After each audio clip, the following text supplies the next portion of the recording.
राधे राधे, जय श्री कृष्णा।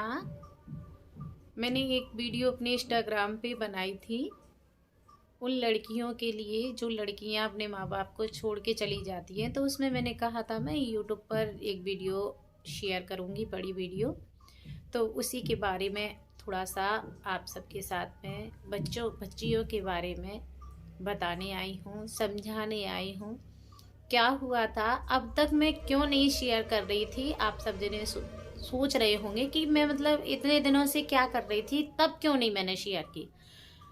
मैंने इसीलिए शेयर नहीं की कि आपको पता है मेरे साथ में एक ना एक घटना ऐसी घट जाती है कि जिसकी वजह से मुझे बहुत ज़्यादा परेशानी हो जाती है। क्या हुआ कि एक बार हमारे मतलब ये नहीं कहूँगी कि गांव नूराबाद वगैरह, कहीं भी एक लड़की को मतलब कुछ लड़के परेशान कर रहे थे।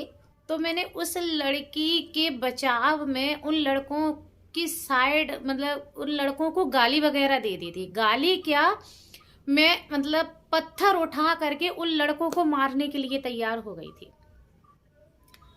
तो उसके बाद में उस लड़की ने जैसे मतलब अब जब हम सामने आकर के किसी के बारे में कुछ कहेंगे तो ये तो बात ओपन हो जाएगी, सभी को पता चल जाएगा कि इसने कहा है। तो मतलब कुछ लोग मुझसे बोल रहे थे तुम्हें क्या करना था, क्या तुमको छेड़ रहे थे क्या वो लड़के। तो मतलब वो मुझ पर ही उल्टा इल्जाम लगाने लगे। तो मैंने कहा नहीं, उस लड़की को छेड़ रहे थे, उसको परेशान कर रहे थे। तो कहीं उसको पूछते हैं हम कब परेशान कर रहे थे, कब हम ऐसा कर रहे थे। तो मतलब उस लड़की को बुलाया गया तो उस लड़की ने मतलब ये कह दिया नहीं, तो मुझे तो कोई परेशान नहीं कर रहा था, इन्होंने गलत सोचा है और गलत देखा है, ऐसा नहीं है। तो उस दिन से मैंने अपने कान पकड़ लिए कि मैं किसी के बारे में कुछ ऐसा शब्द नहीं कहूँगी कि जिसके बारे में मतलब उल्टा मैं ही उसमें फंस जाऊँ।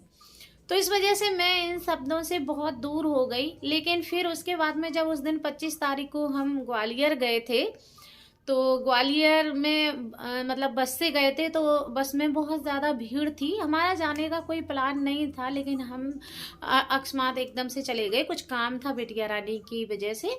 तो हम दोनों जने गए थे। तो बस में भीड़ थी तो महाराज जी थोड़ा आगे बैठ गए, मैं पीछे की सीट पे बैठ गई थी। तो उसमें मुझे एक महिला मिली, उन्होंने मुझे बताया कि उनकी बिटिया मतलब ग्रेजुएशन करने के बाद में किसी लड़के से प्रेम कर लिया और वो उनको छोड़ के चली गई।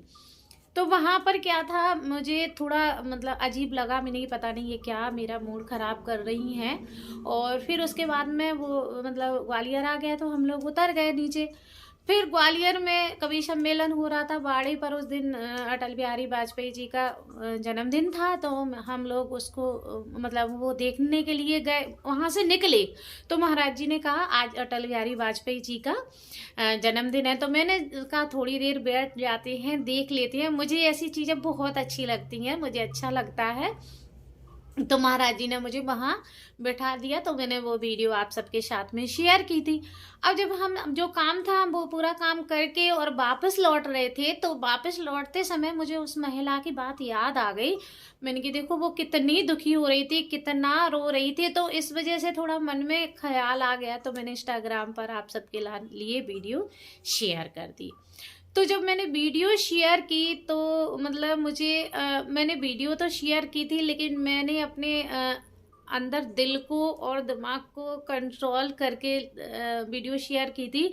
मुझे इतना रोना आ रहा था कि उन लड़कियों को अपने माँ बाप को छोड़ने में बिल्कुल भी दुख नहीं होता। वो 4 दिन का आया हुआ लड़का उनके लिए इतना महत्वपूर्ण हो जाता है कि वो अपने माँ बाप को छोड़ के चली जाती हैं और उससे प्रेम करती हैं। इतनी भी जांच पड़ताल नहीं करती उस लड़के के बारे में कि वो आपसे प्रेम करता भी है या नहीं करता। मतलब इतना भी नहीं सोच पाती हैं वो, और बस प्रेम करके और उसके साथ में भाग जाती है। क्या आप लोगों को शर्म नहीं आती? आप लोग इतना नहीं सोच पाते हो कि जब आप पेट में आते हो तब आपकी माँ आपके लिए कितने सारे सपने संजोती है। वो मतलब जो उस शादी तक करवा देती है आपकी। जब आप पेट में आते हो तभी मैं तोड़ियाँ लाऊंगी, मैं चुटिया करूंगी, मैं ये ऐसे पढ़ाऊंगी, मैं ऐसे कपड़े पहनाऊंगी, मैं ये करवाऊंगी, मैं इसको लेकर के वहां जाऊंगी, जब मेरी बच्ची शादी हो जाएगी तब मैं ऐसे तैयार होके आऊंगी, मैं जेल लाऊंगी, ऐसा दूल्हा ढूंढूंगी, मैं ये करूंगी। मतलब पूरे जो भी सपने हैं वो पेट में अभी बच्ची जन्म भी नहीं ले पाई है तब तक वो सोच लेती है इस बातों को। कितने सपने संजो लेती है माँ। पिता को पता चल जाए तो पिता कहता है कि अगर मेरा बेटा होगा तो मैं आईपीएस बनाऊंगा, डॉक्टर बनाऊंगा, ये करूंगा, वो करूंगा। पूरी कमाई जो भी है माँ बाप अपने बच्चे पर, पेट में आए हुए बच्चे पर ही उसी टाइम सारे सपने पूरे कर लेते हैं। और जब हो जाते हैं तब वो अपने सपने छोड़ के अपने बच्चों के सपने पूरे करने में लग जाते हैं दोनों माँ बाप। क्या उनके सपने अधूरे रह जाते हैं? उनको नहीं है अधिकार कि वो सपने पूरे कर सके? क्या उनको सपने देखने का और अपने अरमान पूरे करने की कोई भी वो नहीं है? वो नहीं कर सकते। जैसे तुम अपनी खुशी देखते हो, क्या माँ बाप अपनी खुशी नहीं देख सकते? तुम कैसे अपने माँ बाप को छोड़ के चले जाते हो? मेरी तो ये भी समझ में नहीं आती। अरे ऐसी बेटी बनो कि पूरी दुनिया को छोड़ दो अपने माँ बाप के लिए, चाहे कुछ भी हो जाए। तुम्हें कोई सोने का सिंहासन क्यों नहीं दे दे, लेकिन अपने माँ बाप के लिए, अपने पति के लिए कोई भी अच्छा नहीं है। दुनिया में सब जगह घूम लेना, लेकिन हमारे माँ बाप जैसा, और माँ बाप हमारे लिए जो बर ढूंढेंगे उस पति के लिए पूरी दुनिया बेकार है। पूरी दुनिया कुछ भी अच्छा नहीं है। तो ऐसी बच्ची बनो, ऐसी नहीं कि 4 दिन के आए हुए लड़कों ने आपको बोल दिया कि मैं तुमसे प्यार करता हूँ, चलो मेरे साथ में, मैं तुम्हें हर वो सुख दूंगा जो तुम्हें कोई नहीं दे सकता। अरे सुख वही देगा जो माँ बाप तुम्हारे लिए ढूंढेंगे, जो माँ बाप तुम्हारे लिए लेके आएंगे। कोई माँ बाप क्यों चाहेगा कि तुम्हारी शादी ऐसे लड़के से हो जो तुम्हें दुख दे, तुम्हारा मर्डर करे, तुम्हारा कत्ल करे और तुम्हें ले जाकर ऐसी जगह पर छोड़ दे जहां तुम्हारे लिए कुछ भी नहीं है, तुम अपनी जान भी गंवा देती हो।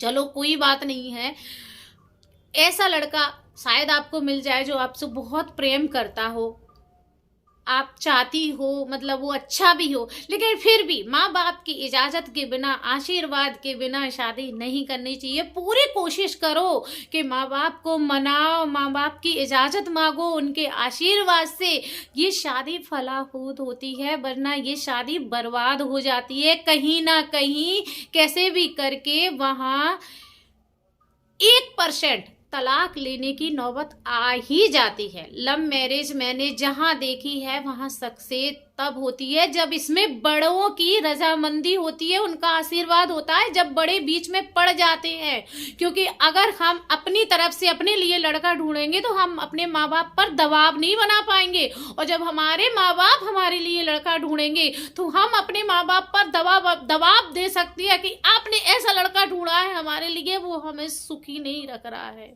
ये हम शब्द अपने माँ बाप को बोल सकते हैं, लेकिन जब अगर आप खुद ढूंढोगी तो आप अपने माँ बाप से, अपने बड़े भाई से कुछ भी नहीं कह पाओगी। लेकिन हाँ, उस लड़की के संस्कार हैं कि वो चाहे कितनी भी दुखी हो फिर भी अपने माँ बाप को कहना नहीं चाहे। वो क्यों नहीं कहती है कि मेरे माँ बाप दुखी नहीं हो जाए कि हमने अपनी बेटी के लिए कैसा लड़का ढूंढा है।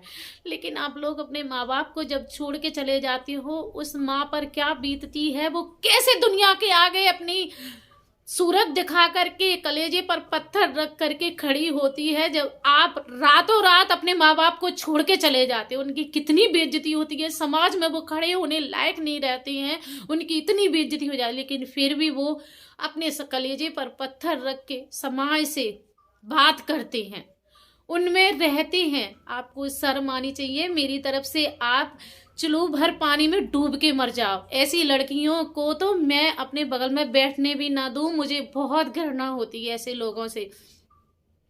आपको पता है जब बेटी विदा होके जाती है तब माँ के कलेजे पर क्या बीतती है, कलेजे के टुकड़े होते हैं। और जो बेटी अपने माँ बाप को छोड़ के जाती है उसे ऐसा लगता है कि अब हम पति के बंधन में हो गए, जब हमारे पति हमें इजाजत देंगे तब हम अपने माँ बाप के यहाँ आ पाएंगे। तब वो घड़ी सोचने लायक है। मैं आज से अपनी बेटे के लिए इतना दुखी हो जाती हूँ, ये सोचती हूँ मैं इसकी विदा कैसे करूँगी।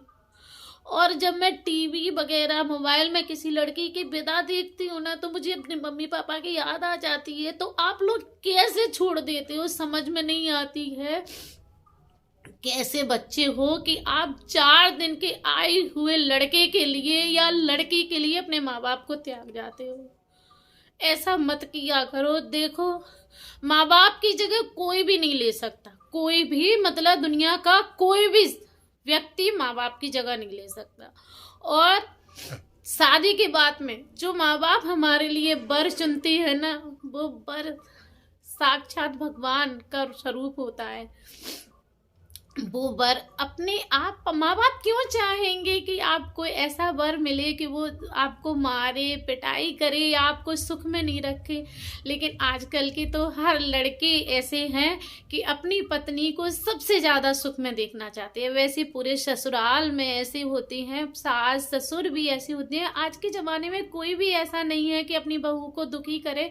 100 में से एक आध घर ऐसा होगा कि वो बहू को बहू समझते हों, लेकिन नहीं तो अक्सर कुछ घर ऐसे हैं जो बहू को बेटी जैसी रखते हैं। लेकिन अधिक हमारा भी फर्ज है कि हम अपने ससुराल को भी उसी तरीके से समझे जो हम अपने मायके को समझते हैं। तो बेटा, ऐसा मत किया करो, अपने माँ बाप को छोड़ के मत जाया करो। उस महिला को जब मैंने रोते हुए देखा तो मुझे बड़ा बुरा लगा। उसकी आंसू मतलब मुझसे झेले नहीं गए। मुझे इतना दुख हुआ कि बस मैं कुछ कह नहीं सकती। जब वो महिला रो रही थी तो मुझे बहुत कष्ट हो रहा था। और आप लोग अपने माँ बाप को छोड़ के चले जाते हो तो आपको अपने माँ बाप की याद नहीं आती? बिल्कुल भी जरा भी याद नहीं आती? ये नहीं लगता पीछे से कि हम माँ बाप को हमेशा हमेशा के लिए, जिंदगी भर के लिए छोड़ के आ गए हैं? ऐसा मत किया करो बेटा। अपने माँ बाप की तरफ देखो, अपने माँ बाप से जुड़े रहोगे, उनके आशीर्वाद से शादी करोगे तो ये शादी हमेशा फलाफूत होती है, ज़्यादा समय तक चलती है। हमेशा ऐसा परिवार खुशहाल रहता है। और आपसे आपके बच्चे भी यही सीखेंगे। जो आप करोगे वैसा फिर आपके बच्चे आपके साथ में करेंगे। जब आप कहोगे ना कि हमने लव मैरिज की है लेकिन हमने अपने माँ बाप की इजाज़त से की है, उन्होंने हमें आशीर्वाद दिया है, तो ऐसा आपके बच्चे भी करेंगे। तो मेरी आप सबसे यही हाथ जोड़ के विनती है सभी लड़कियों से कि अपने माँ बाप को छोड़ के ना जाएं, अपने माँ बाप क्या साथ दें, अपने माँ बाप से प्यार करें, उनकी इजाज़त से ही शादी करें। तो आपको बहुत आशीर्वाद मिलेगा, आपकी खुशहाल परिवार रहेगा। जय श्री कृष्णा, राधे राधे।